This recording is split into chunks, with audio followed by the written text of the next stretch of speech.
যেহেতু মাঝখানে একটা ক্লাস গ্যাপ পড়ে গেল আমার একটা ব্যক্তিগত কারণে, সমস্যার কারণে, তাহলে আমি আগের ক্লাসটার কিছু অংশটুকু আবার একটু দ্রুত রিক্যাপিচুলেট করব before proceeding to our main part.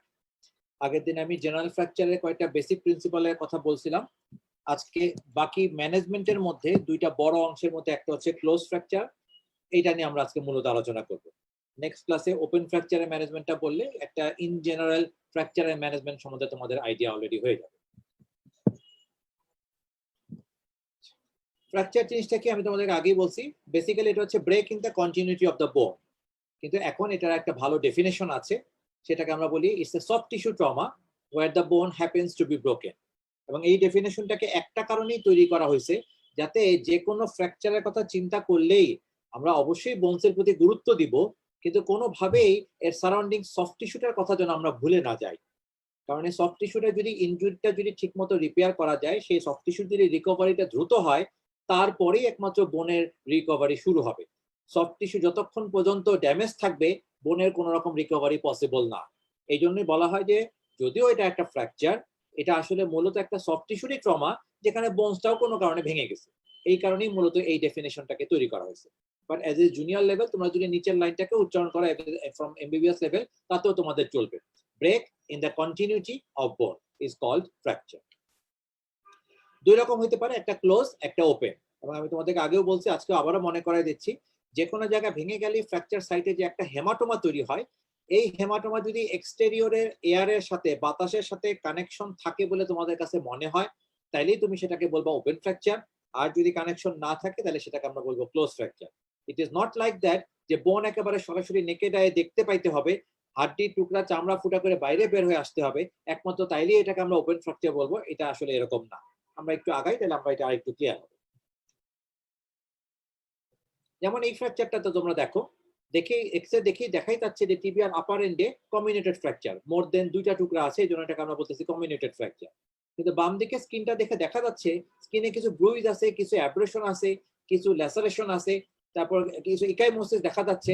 But fortunately স্কিনের এনভেলপটা, কাভারিংটা এখন পর্যন্ত ইনট্যাক্ট। এই স্কিনের মধ্যে কোনো রকম ফুটা হয় নাই যেখান দিয়ে বাতাস ভিতরে ঢুকতে পারে বলে আমাদের কাছে মনে হবে। এই জন্য আমরা এই ফ্র্যাকচারটাকে আমরা বলবো ক্লোজ ফ্র্যাকচার। আর এখানে এই ফ্র্যাকচারটা এতটাই অবভিয়াস যে বোনের পিসি সরাসরি চোখে দেখা যাচ্ছে, ফলে এখানে কোনো রকম কনফিউশন নাই, এটা হচ্ছে ডেফিনেটলি এটা একটা ওপেন ফ্র্যাকচার।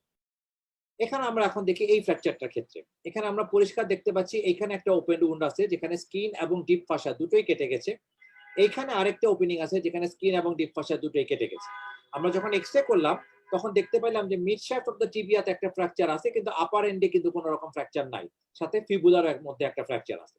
এই mid shaft of the tibia যে জায়গাটায় ফ্র্যাকচার, খেয়াল করলে দেখা যায় এটা এই উন্ডের সাথে প্রায় ম্যাচ করে, কাছাকাছি জায়গায়।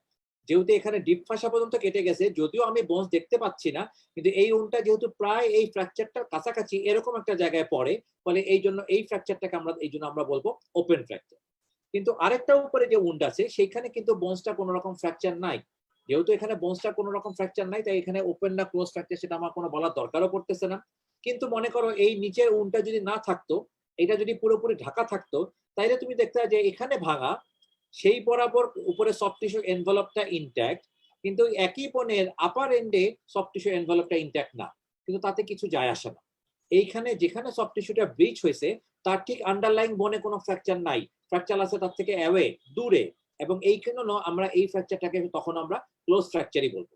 যদিও এই বোনের একটা অংশ এক্সপোজ হয়ে আছে, কিন্তু ফ্র্যাকচার সাইটটা এক্সপোজ না, এই জন্য এটাকে আমরা বলবো ক্লোজ ফ্র্যাকচার। তাহলে তোমাদেরকে মনে রাখতে হবে, ফ্র্যাকচার হেমাটোমা যদি এক্সপোজ টু এয়ার বলে তোমার কাছে মনে হয়, কিভাবে মনে হইতে হবে? স্কিনে একটা ব্রিজ থাকবে, যেই ব্রিজ ডিপ ফাসা পর্যন্ত হইতে হবে, মাসল টিস্যু ব্রিজ হইতে হবে এমন কোনো কথা নাই, কিন্তু ডিপ ফাসাটাকে ছিটতে হবে। এবং সেইটা যদি ওভারলাইং ফ্র্যাকচারের উপরেই থাকে, তাহলে সেটাকে আমরা একটা ওপেন ফ্র্যাকচার হিসেবে ধরে নিব। যদি একদম বোন সরাসরি চোখে দেখা যায়, তাহলে এটাকে আমরা ইজিলি বলতে পারি যে this is a case of open fracture. কিন্তু যদি এটা বোন সরাসরি চোখে দেখা না যায়, তাহলে তোমাকে যদি একটা এক্সরে দিয়ে বলা হয় যে এইটাকে ওপেন না ক্লোজ, তাহলে তোমাকে বলতে হবে স্যার আমাকে পেশেন্টকে দেখতে দিতে হবে, পেশেন্টের এই ফ্র্যাকচারের উপরে স্কিনের কন্ডিশন আমাকে দেখতে দিতে হবে। যদি সেই স্কিনের কন্ডিশন দেখার পর দেখো যে স্কিন এবং ডিপ ফাসা ব্রিচ হয়েছে এবং সরাসরি ফ্র্যাকচার সাইটটার উপরেই আছে, তাহলে সেটাকে আমরা বলবো ওপেন ফ্র্যাকচার। আর যদি সেটা ফ্র্যাকচারের উপরে না থেকে অন্য যে কোনো জায়গাতেই থাকে, তাহলেও সেটাকে আমরা বলবো ক্লোজ ফ্র্যাকচার। মাইন্ড ইট, এই জায়গা দিয়ে, এই যে এখানে যে উনটা, এখানে দিয়ে যদি টিবিয়ার আপার এন্ড এক্সপোজও হয়ে যায়, তারপরেও টিবিআর মিড শ্যাফটে যে ফ্র্যাকচার সেটাকে কিন্তু আমি ক্লোজই বলবো। ওই বোনে অন্য হেলদি পার্ট এক্সপোজ, কিন্তু ফ্র্যাকচার হেমাটোমা অথবা ফ্র্যাকচার সাইট এক্সপোজ না, তাইলেও সেটাকে আমরা কিন্তু ক্লোজ ফ্র্যাকচারই বলবো। অতএব এই ছোট্ট থিমটা মাথার মধ্যে ভালো করে ঢুকায় রাখবা যখনই তুমি অর্থোপেডিক্সের কোনো ট্রমা ডিল করবা। আর নয়তো ওপেন ফ্র্যাকচার আর ক্লোজ ফ্র্যাকচারের ম্যানেজমেন্ট, ডায়াগনোসিস সবকিছু নিয়ে তোমার সারাক্ষণই কিন্তু কনফিউশন চলতে থাকে। ফ্র্যাকচার বেশ কয়েক রকমের হয়, যেটা আমি তোমাদেরকে আগে বলছি। ফ্র্যাকচার লাইনের উপর বেস করে আমরা একটা ক্লাসিফিকেশন এটাকে করতে পারি। ট্রান্সভার্স হতে পারে, অবলিক হতে পারে, অথবা স্পাইরাল হতে পারে। অথবা ফ্র্যাকচারের যদি দুইটা টুকরা না হয়, মোর দেন 2 ফ্র্যাগমেন্ট হয়, তাহলে সেটাকে আমরা বলতে পারি কমিউনিটেড ফ্র্যাকচার। যদি মাঝখানে একটা থার্ড ফ্র্যাগমেন্ট তৈরি হয়, যেটা উপরে প্রক্সিমাল এবং ডিস্টাল ফ্র্যাগমেন্ট থেকে টোটালি আলাদা আলাদাভাবে সেপারেট, তখন সেটাকে আমরা বলি সেগমেন্টাল ফ্র্যাকচার। যদি একটা সিম্পল ফ্র্যাকচার বোনের এমন একটা জায়গায় হয় যেখানে আমরা জানি যে সেখানে একটা স্ট্রং মাসল অথবা টেন্ডনের অরিজিন অথবা ইনসারশন আছে, তাহলে সেটাকে আমরা বলবো অ্যাভালশন ফ্র্যাকচার। যেমন এই ক্ষেত্রে আমরা দেখতে পাচ্ছি ফিমারের লোয়ার এন্ডে, দ্যাট মিন্স কন্ডাইলের ল্যাটারাল কন্ডাইলের একটা মাথা অংশ উঠে গেছে। আমরা জানি এখানে ল্যাটারাল হেড অফ দ্য গ্যাস্ট্রোকনোমিয়াসের একটা স্ট্রং অরিজিন আছে, ফলে আমরা ধরে নিতে পারবো যে definitely it's the case of avulsion fracture. Gastrocnemius muscle কোনো এক কারণে অতিরিক্ত কন্ট্রাকশন করে ফেলছিল, অতিরিক্ত কন্ট্রাকশনের কারণে সে তার আন্ডারলাইন বোনের একটা চিপ ভাঙে তার সাথে তুলে নিয়ে চলে গেছে। এই জন্য এটাকে আমরা বলবো অ্যাভালশন ফ্র্যাকচার। যদি এই জায়গায় কোনো ইম্পর্টেন্ট মাসল বা টেন্ডনে অরিজিন বা ইনসারশন না থাকতো, তাহলে এটাকে আমরা বলতাম একটা সিম্পল ফ্র্যাকচার, যেহেতু মাত্র দুটা ফ্র্যাগমেন্ট তৈরি হয়েছে। Impacted fracture, like a simple fracture, এটা ভাঙছে কিন্তু ভাঙার পর টুকরা দুটা মাঝখানে এরকম কোনো গ্যাপ তৈরি হয় নাই, কোনো এক কারণে টুকরাটা আর অন্য বাকি বোনের উপরে গেঁথে গেছে, মাঝখানে কোনো রকম ভিজিবল গ্যাপ দেখাই যাচ্ছে না, ইম্প্যাকশন হয়ে গেছে, এই জন্য এটার নাম হচ্ছে ইম্প্যাক্টেড ফ্র্যাকচার। আর লাস্টে যে দুটো ছবি দেখতেছো মনে রাখবে, এটা শুধুমাত্র চিলড্রেন বোনেই পাওয়া যায়, এটা কোনোভাবেই অ্যাডাল্ট বোনে পাওয়া সম্ভব না। যার মধ্যে প্রথম যেটা টোরাস ফ্র্যাকচার, এটা টডলারদের পাওয়া যায়, যেই বয়স, টডলার মানে হলো যেই বয়সে বাচ্চা প্রথম হাঁটা শিখে, তার মানে দ্যাট মিন বিটুইন 1 to 2 ইয়ার। এই বছরের মধ্যে যখন বাচ্চারা প্রথম হাঁটা শিখে, তখন পড়ে যাওয়ার কারণে এরকম বোনের ভিতরে কোনো জায়গা ভাঙে না, কর্টেক্সের মধ্যে কোনো ব্রিচ তৈরি হয় না, কিন্তু কর্টেক্সটা বাইরের দিকে বেলুনের মতো ফুলে ওঠে, তখন এটাকে আমরা বলি টোরাস ফ্র্যাকচার। আর যদি কর্টেক্স ভাঙে কিন্তু ফরচুনেটলি একটা কর্টেক্স ভাঙছে কিন্তু অন্যদিকে কর্টেক্সটা ইনট্যাক্ট থাকে, তখন সেটাকে আমরা বলবো গ্রিন স্টিক ফ্র্যাকচার। এবং এই দুটো fracture specifically designed for paediatric fracture, বাচ্চাদের ফ্র্যাকচার, চিলড্রেন ফ্র্যাকচার। অ্যাডাল্ট বোনে টোরাসও কখনো পাওয়া যায় না, গ্রিন স্টিকও কখনো পাওয়া যায় না। একটু আগে যে ক্লোজ আর ওপেন ফ্র্যাকচারের যে কথাটা বলছিলাম, সেটা আমি একটা গ্রাফিক্যাল রিপ্রেজেন্টেশন দিয়ে এখন তোমাদেরকে বুঝাই। মনে করো এটা একটা বোন ফিমার, যেখানে এই জায়গাটা ভাঙছে, আর এর বাইরে যে আমি আউটলাইনটা যেটা আছি, এটা মনে করো স্কিন এবং ডিপ ফাশার কন্টিনিউশন। এখানে আমরা দেখতেছি এই ফ্র্যাকচারটা চতুর্দিকে স্কিন এবং ডিপ ফাশার কন্টিনিউশনের মধ্যে কোনো রকম ব্রিচ নাই, তাহলে এটাকে আমরা বলবো ক্লোজ ফ্র্যাকচার। এখন যদি ফ্র্যাকচারের সাইডে ঠিক বরাবর উপরে স্কিন এবং ডিপ ফাশার ব্রিচ হয়, আন্ডারলাইন এই মাসলগুলো যদি ইনট্যাক্টও থাকে, সরাসরি এই ফ্র্যাকচারের ওভারলাইন স্কিন এবং ডিপ ফাশার যেহেতু ব্রিচ হয়ে গেছে, এই জন্য এটাকে আমরা বলবো ওপেন ফ্র্যাকচার। কিন্তু এখানে দেখো, এখানেও তোমার একটা বোনের পার্ট এক্সপোজ হয়ে গেছে, স্কিন এবং ডিপ ফাশার ব্রিচ হয়েছে, বোনের একটা পার্ট এক্সপোজ অথবা শুধু মাসল দিয়ে কভার করা আছে, কিন্তু ফরচুনেটলি এই এক্সপোজ জায়গার বোনটা কিন্তু ভাঙা না, ভাঙা তার এমন একটা জায়গায় যেখানে স্কিন এবং ডিপ ফাশার কিন্তু এখনো ইনট্যাক্ট আছে। তাইলে যদিও এই বোনের কিছু পার্ট এক্সপোজ, কিন্তু ফ্র্যাকচার সাইটটা বা হেমাটোমাটা এক্সপোজ না, এই জন্য এটাকে আমরা বলতেছি ক্লোজ ফ্র্যাকচার। হিস্ট্রির মধ্যে সেদিন আমি তোমাদেরকে বলছিলাম যে হিস্ট্রি অ্যাপ্রোচের মধ্যে আমাদের লাগবে হলো হিস্ট্রি, বয়সটা দেখতে হবে, কোন বয়সে ভাঙা, কিরকম করে ভাঙছে, অ্যাডাল্ট না এলডারলি, এগুলো তোমাদেরকে খেয়াল রাখতে হবে। সেক্সের উপর অনেক কিছু নির্ভর করে। ইউজুয়ালি মেল পারসন যারা, তারা সাধারণত অধিক মোর অ্যাক্টিভ, মেল চাইল্ড যারা, তারা সাধারণত more predominant to trauma because of more activity. কিন্তু যখন আবার বয়স হয়ে যায়, তখন ফিমেলরা আর more predominant for any orthopaedic trauma because of osteoporosis, তাদের বোনগুলো হয়ে যায় weak, specially after age of 45, যখন মেনস্ট্রুয়াল সাইকেল বন্ধ হয়ে যায়, মেনোপজে চলে যায়, মেনোপজে যাওয়ার পরপরই সাধারণত এই বোনগুলো অস্টিওপোরোটিক হওয়া শুরু করে। ফলে আফটার 45 ইয়ার্স মেলদের থেকে ফিমেলের প্রিডমিনেন্সি তখন আবার বেড়ে যায়। মেকানিজম অফ ইনজুরি খুবই ইম্পর্টেন্ট। ছাদ থেকে পড়ে গেছে, লাঠি দিয়ে আঘাত পাইছে, গাড়ির বাম্পার দিয়ে আঘাত পাইছে, এগুলো সবকিছুর উপরই আমার ম্যানেজমেন্ট অনেকখানি নির্ভর করে। যে সাইন সিমটম গুলো আমি বলছিলাম, সিমটমের মধ্যে এখানে পেইন থাকবে, সোয়েলিং থাকবে, ডিফর্মিটি থাকবে, inability to use the affected part, ওই পার্টটা সে ব্যবহার করতে পারবে না। তবে এখানে খেয়াল রাখবা, ডিসলোকেশন হলেও কিন্তু এই সমস্যাগুলো সবগুলাই পাওয়া যায়। খালি পার্থক্য হচ্ছে, যদি ফ্র্যাকচার হয়, সে পার্টটা ইউজ করতে পারবে না, কথা সত্যি। তুমি নাড়তে গেলেও ব্যথা পাবে, ব্যথায় চিৎকার চেঁচামেচি করবে, সেটাও সত্যি। কিন্তু একটু হলেও তুমি ওটাকে নাড়তে পারবা, সামান্য হলে 1-2 ইঞ্চি হলেও ফ্র্যাকচার এন্টা এদিক ওদিক নাড়াচাড়া করানো যায়, পেশেন্ট ব্যথা পাবে কিন্তু নাড়ানো সম্ভব। কিন্তু যদি ডিসলোকেশন হয়, পেশেন্ট ওইটাকে মাসল এমন ভাবে গার্ড দিয়ে রাখে অথবা হাত দিয়ে এমন ভাবে গার্ড দিয়ে রাখে, তুমি তাকে অজ্ঞান না করা পর্যন্ত সে ওইটাকে এক চুল পরিমাণ নাড়তে দিতে যাবে না। ফলে যদি এই পরিমাণে মাসল গার্ড বা রিজিডিটি বা প্রোটেকশন দেখো, তাহলে তুমি সন্দেহ করবা যে ফ্র্যাকচার থাকুক বা না থাকুক, ডেফিনেটলি আন্ডারলাইং জয়েন্টের কোনো জায়গায় একটা ডিসলোকেশন আছে। ফলে এটা একটু খেয়াল রাখবা। Pain, swelling, deformity, dislocation, fracture দুটোতেই থাকবে। ফ্র্যাকচারে পেইনটা রিলেটিভলি একটু কম হবে, ওই লিম্বটা সে একটু একটু হলেও নাড়তে দিবে, ব্যথা পাবে কিন্তু নাড়তে দিবে, তোমাকে ওরকম ভাবে বাধা দিবে না সে নাড়তে গেলে। কিন্তু ডিসলোকেশন হলে সে তোমাকে সে সর্বশক্তি দিয়ে তোমাকে ঠেকায় রাখবে যাতে তুমি এটাকে কোনোভাবেই নাড়তে না পারো। এমনকি সে এক হাত দিয়ে তার ইনজুর্ড আরেকটা হাতকে এইভাবে চেপে ধরে রাখবে যাতে ওইটা এক চুল পরিমাণ না নড়াচড়া করে, কারণ সামান্য মুভমেন্টেও ডিসলোকেশনের পেইন কিন্তু অনেক বেশি। এক্সামিনেশনের মধ্যে আমরা জানি যে আমরা নর্মাল মেডিসিনের যে এক্সামিনেশনের যে মেইন হেডলাইন গুলো আমরা দেখছিলাম, ইন্সপেকশন, পালপেশন, পারকাশন এবং অসকালটেশন, এগুলো একটু মডিফাই করে আমাদের অর্থোপেডিক্স আমরা ব্যবহার করি। ইন্সপেকশনটাকে আমরা বলি লুক, পালপেশনটাকে আমরা বলি ফিল, পারকাশন আর অসকালটেশনের এখানে তেমন কোনো বড় ভূমিকা নাই, তার বদলে এখানে আমরা নিয়ে আসছি মুভ, যেটাতে আমরা সাধারণত এফেক্টেড লিম্ব অথবা জয়েন্টের মুভমেন্ট গুলাকে দেখি। ইনভেস্টিগেশন যদি আমরা করতে চাই ফ্র্যাকচার হওয়ার পর, তাহলে মনে রাখতে হবে definitely X-ray is our first important investigation. কয়েকটা কারণে। নাম্বার 1, সিম্পল, অল্প সময় করা যায়, অলমোস্ট সাথে সাথে ফিল্ম পাওয়া যায়, এবং আমার যেহেতু বোন ভাঙছে কিনা আন্ডারলাইন যেটা আমি চোখে দেখতে পাচ্ছি না সেটা দেখার জন্যই দরকার, ওভারলাইন স্কিন কন্ডিশনটা আমি বাইরে থেকে দেখতে পাচ্ছি, এই জন্য আমরা সাধারণত শুরুতে রেডিওগ্রাফ বা এক্স-রেটাকে প্রেফার করি। আগের বার তোমাদেরকে আমি এক্স-রে ইন্টারপ্রিটেশনের সময় যেমন বলছিলাম যে দুইটা ভিউ এখানে কিন্তু খুবই মাস্ট, অবশ্যই তোমাদেরকে এখানে মাথায় রাখতে হবে, একটা হলো এপি আর একটা হচ্ছে ল্যাটারাল।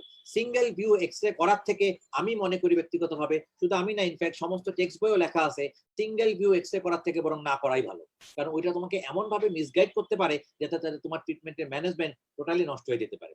এজন্য you always ask for both view, AP অথবা ল্যাটারাল। কিছু কিছু ফ্র্যাকচার আছে যেখানে আরো কিছু স্পেসিফিক ভিউ দরকার হয়, যেমন একটা হচ্ছে তোমার অবলিক ভিউ।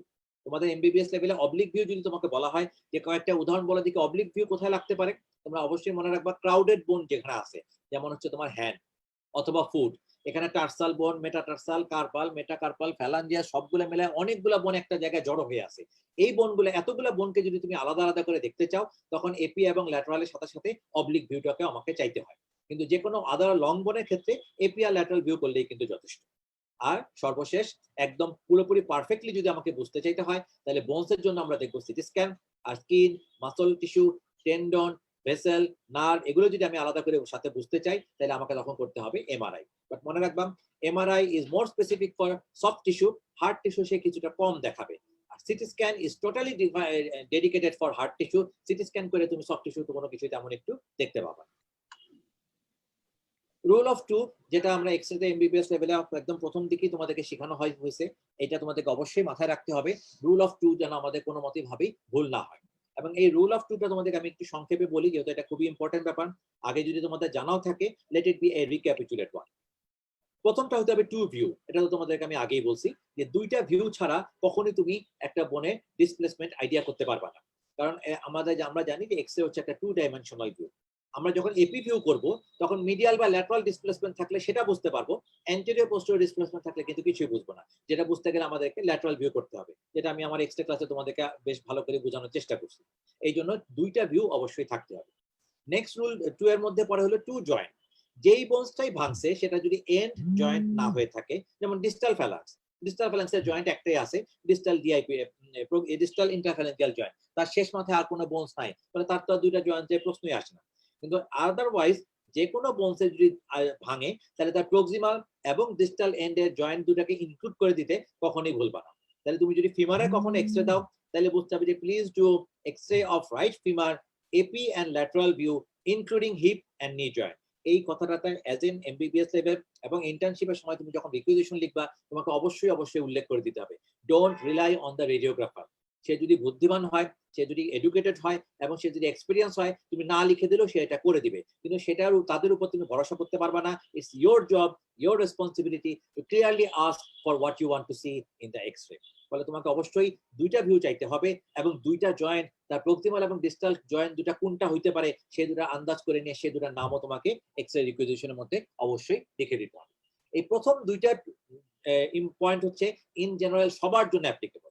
পরেরগুলো কিছুটা স্পেসিফিক ইন্ডিকেশন আছে, যেমন এর পরের 3 নাম্বার রুল অফ টুতে আমি বলছি টু লিম্ব। এটা বেসিক্যালি লাগে আমাদের চিলড্রেনের জন্য।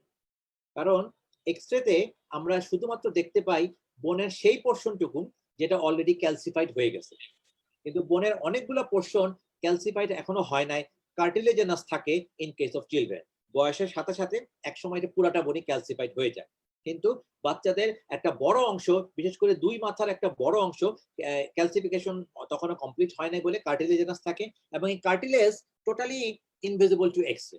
যেমন তোমাদের যদি আমি একটা নিয়ের এক্সরে তোমার মাথায় মাথায় কল্পনা করার চিন্তা করো, নি জয়েন্টের এক্সরে, তাহলে তোমরা দেখতে পাবা সবসময় যে টিবিয়া আর ফিমার কখনোই কিন্তু একটা আরেকটার সাথে কন্ট্যাক্টে নাই, তাদের মাঝখানে একটা গ্যাপ থাকে। এক্সরেতে তাই দেখা যায়। কিন্তু তুমি কি মনে করো আসলে কি গ্যাপ আছে? টিবিয়া আর ফিমারের মাঝখানে যদি একটা শূন্য স্থান থাকে তাহলে আমি দাঁড়াবো কিভাবে? অবশ্যই গ্যাপ নাই। টিবিয়ার শেষ আপার মাথার উপরে একটা কার্টিলেজ আছে, ফিমারের আপার মাথার লোয়ার মাথার নিচেও একটা কার্টিলেজ আছে, এবং এই দুটা কার্টিলেজ একটা আরেকটার পুরোপুরি কন্ট্যাক্টে লেগে থাকে। কিন্তু এই কানেক্টিং কার্টিলেজ টুকুন এক্সরেতে ভিজিবল হয় না বলে ওই অংশটুকুন আমরা ট্রান্সপারেন্ট দেখতে পাই। তখন দেখলে মনে হয় কি ব্যাপার, টিবিআর ফিমার কেন আলাদা আলাদা বসে রয়েছে, তারা একটা আরেকটার সাথে কন্ট্যাক্টে নাই কেন? অবশ্যই কন্ট্যাক্টে আছে। যখন বয়সের কারণে এই কার্টিলেজ গুলা ক্ষয় হয়, তখন এই কার্টিলেজ গুলা ডেপথ কমে যায়। ডেপথ কমে গেলে তখন বোনস গুলাকে কাছাকাছি, মোর অ্যাপ্রক্সিমেট কাছাকাছি দেখা যায়। ফলে রেডিওলজিস্ট এক্সরে মধ্যে ইন্টারপ্রিটেশন করে জয়েন্ট স্পেস রিডিউসড, আর অ্যাজ অ্যান অর্থোপেডিশিয়ান আমি এটাকে ইন্টারপ্রিট করি কার্টিলেজ ড্যামেজ। কার্টিলেজ ড্যামেজ হওয়ার কারণে এই জয়েন্ট বোনস দুটো একটা আরেকটার কাছাকাছি চলে আসছে। এটা আমি আরেকদিন তোমাদেরকে বোঝাবো। তো বাচ্চাদের বেলাতে যেহেতু কার্টিলেজের পরিমাণ বেশি, যেটা এক্সরেতে ইনভিজিবল থাকে, ফলে অনেকগুলো ফ্র্যাকচারই যেটা কার্টিলেজ পোর্শনে যদি হয় তাহলে সেটাকে তখন দেখা যায় না। দেখা না গেলে মনে হইতে পারে কোনো ভাঙা তো নাই, কিন্তু তুমি যদি অন্য সাইডে এক্সরেটা করো যেখানে বোনসটা কার্টিলেজ সহ ইনট্যাক্ট আছে, তখন তুমি দুইটার সাথে মিলাইলে দেখতে পারবা ভাঙা দেখা না গেলেও এফেক্টেড লিম্বটার মধ্যে, বোনসটার মধ্যে একটা অ্যাবনর্মাল পজিশন তুমি খেয়াল করবা। যেমন নর্মাল হাতের একটা হিউমারাসের এক্সরে করলা, তুমি দেখলে পুরা হিউমারাসটা এক লাইনে বসে রয়েছে, কিন্তু তুমি যখন এফেক্টেড যে হাতে আঘাত পাইছে সেখানকার এক্সরে করলা, তখন দেখলা যে এই বোনসটা কোনো কারণ ছাড়াই জয়েন্ট থেকে এরকম বেঁকা হয়ে রয়েছে, কিন্তু যেটুকুন জায়গা বেঁকা দেখা যাচ্ছে সেখানে কোনো ফ্র্যাকচার নাই। তার মানে ইনভিজিবল পার্ট যেখানে আছে সেখানে কোনো একটা ভাঙা আছে, ওইখান থেকে বোনসটা অ্যাঙ্গুলেশন হয়ে গেছে, যেটা তুমি দুই হাতের লিম্ব কম্পেয়ার করলে বুঝতে পারবা। ফলে two limb is very important for in case of paediatric fracture. বিশেষ করে বাচ্চার বয়স যত কম তত তোমার দুই লিম্বের ইম্পর্টেন্স বাড়তে থাকে, কারণ বয়স যত কম তত বেশি কার্টিলেজ, তত বেশি ইনভিজিবল এরিয়া বেশি, ভিজিবল এরিয়া থাকে খুবই কম। তুমি যে একটা নিওনেটার বাচ্চার এক্সরে দেখো অ্যাজ এ বিগিনার, তোমার কাছে খুব অবাক হয়ে যাবে, আল্লাহ এই বাচ্চাটা হাত পা নাড়তেছে কেমনে, ওর তো হাড্ডিগুলো একটা আরেকটার সাথে কোনো কানেকশনই নাই। দেখবা স্ক্যাপুলা আছে, স্ক্যাপুলা অনেক দূরে একটা হিউমারাস আছে, হিউমারাস থেকে অনেক দূরে একটা রেডিয়াস আলনা আছে, রেডিয়াস আলনা থেকে আরো দূরে যে একটা হ্যান্ড বসে রয়েছে, একটার সাথে আরেকটা কোনো কানেকশনই নাই বলে তোমাদের কাছে মনে হবে, বাট কানেকশন আছে, তারা একটা আরেকটার সাথে কানেক্টেড, কিন্তু পুরাটাই কার্টিলেজ বলে এই মাঝখানে কানেক্টিং পার্টগুলো এক্সরেতে দেখা যায় না, দেখতে ইনভিজিবল লাগে। বাবা মাও দেখবো তোমার কাছে দৌড়াতে দৌড়াতে এসে বলবে, স্যার সর্বনাশ হয়ে গেছে, আমার বাচ্চা তো হাড্ডি কিচ্ছু নাই, ভেঙে সব টুকরা টুকরা হয়ে আলাদা আলাদা জায়গায় পড়ে আছে। তখন তোমাদেরকে তাকে বুঝাইতে হবে যে এই বাচ্চার এই অংশগুলো এক্সরেতে দেখা যায় না, এই জন্য এটাকে ফাঁকাই দেখাচ্ছে, এটা নর্মাল।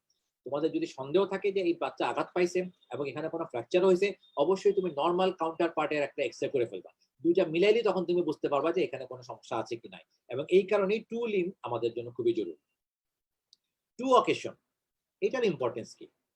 অনেক সময় দেখা যায় একটা ভাঙা হয় খুব ইনকমপ্লিট এবং খুবই ফাইন একটা ক্র্যাক, যেটা প্রথম এক্সরেতে কিছুই বোঝা যায় না, কিন্তু পেশেন্টের ব্যথা, হাত ধরতে দেয় না, আঘাত পাওয়ার মেকানিজম, এগুলো সবগুলো তোমাকে সাসপিশন দেয় যে পসিবলি এটার ভিতরে কিছু না কিছু তো ভাঙছে, যদিও এই এক্সরেতে পুরাটা বোনসি দেখা যাচ্ছে এবং এই বোনসের ভিতরে আমরা তেমন কোনো সমস্যা দেখতে পাচ্ছি না, কিন্তু আমার ক্লিনিক্যাল সাসপিশন হচ্ছে ফ্র্যাকচার তো থাকা উচিত। যেভাবে পড়ছে, যেভাবে মোচড় খাইছে, পেশেন্টের যে জায়গা ব্যথা দেখাচ্ছে, একদমই ধরতে দিচ্ছে না, ডিস্টাল প্রক্সিমাল কোনো জয়েন্ট সে নাড়তে পারতেছে না, ফ্র্যাকচার তো থাকা উচিত, কিন্তু নাই কেন? যদি এরকম তোমার সন্দেহ হয়, তখনই এই টু অকেশনের প্রয়োজন হয়। তখন তুমি তাকে, পেশেন্টকে বুঝায় যে আমার মনে হচ্ছে এখানে একটা ভাঙা আছে, আমরা রিস্ক নিব না, আমরা আপনাকে এখন একটা প্লাস্টার দিয়ে দিচ্ছি, 7 দিন পর আমাদের কাছে আইসে প্লাস্টারটা খুলে আমরা আরেকটা এক্সরে করবো। দেখা যায় 7 দিন পর যখন এক্সরে আমরা আরেকটা করি, তখন যে ফ্র্যাকচার এন্ডটা আগের বারে ইনভিজিবল ছিল, সেখানে কিছু নেক্রোসিস হওয়ার কারণে এই 7 দিনে গ্যাপটা তখন ভিজিবল হয়ে যায়, এবং এই ভিজিবল হয়ে যাওয়ার কারণেই আমরা টু অকেশনটাকে অনেক সময় ব্যবহার করি। দেখা যায় যে প্রথম এক্সরে করলাম, শ্যাফট অফ দ্য হিউমারাসে কোনো ফ্র্যাকচারই নাই, সব ভালো, কিন্তু ক্লিনিক্যাল সাসপিশন ছিল, এরপরে 7 দিন পরে যখন টেক্সটে করলাম তখন দেখলাম লম্বা একটা স্পাইরাল লাইন ফ্র্যাকচারাল লাইনের মতো দেখা যাচ্ছে। এই জন্য আমাদের 2 অকেশনের প্রয়োজন। 2 ফিজিশিয়ানও খুব ইম্পর্টেন্ট। অনেক সময় তুমি ইন্টার্ন লেভেলে তুমি যদি একটা এক্সরে দেখো, হয়তো তুমি একটা বড় ভাঙা গ্রসরি যেটা ভেঙে 2 টুকরা হয়েছে এটা সবাই বুঝতে পারবে, রোগীও বুঝবে, রোগীর লোকও বুঝবে, তুমিও বুঝবা।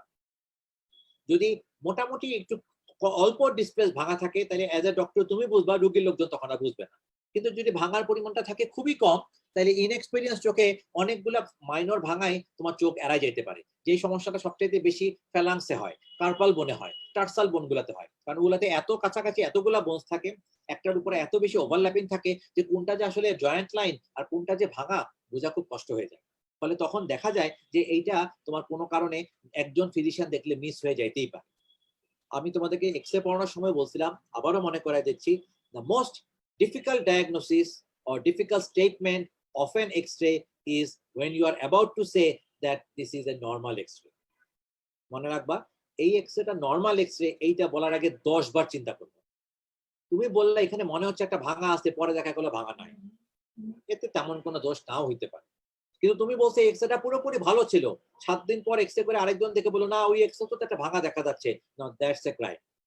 বলে নর্মাল এক্সরে বলার আগে 10 বার চিন্তা ভাবনা করে নেবে। এবং এই জন্য 2 ফিজিশিয়ানের কথা বলা হয়। তুমি যদি কনফিডেন্ট না হও, তুমি যদি কনফার্ম না হও যে এখানে ভাঙা নাই, এটা তুমি কনফার্ম করতে পারতেছো না, you always take help from your colleague and always try to take help from a senior colleague who is a little bit more experienced than you. কেউ না থাকলে তুমি তোমার পাশের যে তোমার কলিগ যারা আছে তাদের কাছ থেকেও নিতে পারো ওপিনিয়ন, বাট সাধারণত আমরা ওপিনিয়ন নিলে একটু সিনিয়র বা একটু এক্সপিরিয়েন্স যারা তাদের কাছ থেকে নেওয়ার চেষ্টা করব, যে আমার থেকে এক্সট্রাটা হয়তো একটু ভালো মতো বুঝতে পারে। So that is the point where we need 2 physician. But এইটা কিন্তু একটা ইম্পর্টেন্ট শর্ট নোটও বটে, তোমাদের পরীক্ষার কিন্তু এটা শর্ট নোট, অথবা সরাসরি ভাইভাতেও কিন্তু তোমাকে যে কোনো সময় জিজ্ঞেস করতে পারে what do you mean by law of 2 in case of an X-ray interpretation or X-ray requisition. এবং তোমাকে এটা তখন ডেসক্রাইব করতে হবে, দুইটা ভিউ কি জিনিস, কেন লাগবে, দুইটা জয়েন্ট কি জিনিস, দুইটা লিম্ব কেন কখন করব, 2 অকেশন মানে দুইটা টাইম পিরিয়ডে কেন করব, 2 ফিজিশিয়ান মানে দুইজনকে দিয়ে এক্সরেটা কেন দেখাবো। এবার আমরা আসি আজকের মেইন অংশটায়, ম্যানেজমেন্ট অফ ফ্র্যাকচার। আমরা আজকে ক্লোজ ফ্র্যাকচারের ম্যানেজমেন্টটা শিখবো শুধুমাত্র। ওপেন ফ্র্যাকচার আমি লাস্ট দিন পড়াবো, মানে লাস্ট দিন বলতে হলে আগামী শনিবার পড়াবো, এবং সেটা পড়াইলে আমার ফ্র্যাকচারের ম্যানেজমেন্ট অংশটুকু মোটামুটি একটু কমপ্লিট হবে। ফ্র্যাকচারে যেহেতু বলছে এটা একটা সফট টিস্যু ইনজুরি এবং তার সাথে breach in the continuity of the bone, তাহলে management of fracture will look into both two of them.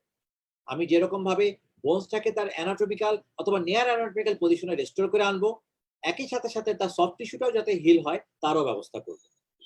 এবং মনে রাখবা, ইন এ জেনারেল, ওপেন হোক আর ক্লোজ হোক, ইন এ জেনারেল এই দুটা সফট টিস্যু এবং হার্ড টিস্যু দুটাকে যদি আমি হিল করতে চাই, তাহলে এক্সাক্ট অ্যানাটমিক্যাল পজিশনে নিয়ে এসে সেটাকে বেশ কিছুদিন ইমোবিলাইজ করে রাখতে পারলেই এরা হিল আপ হয়ে যাবে।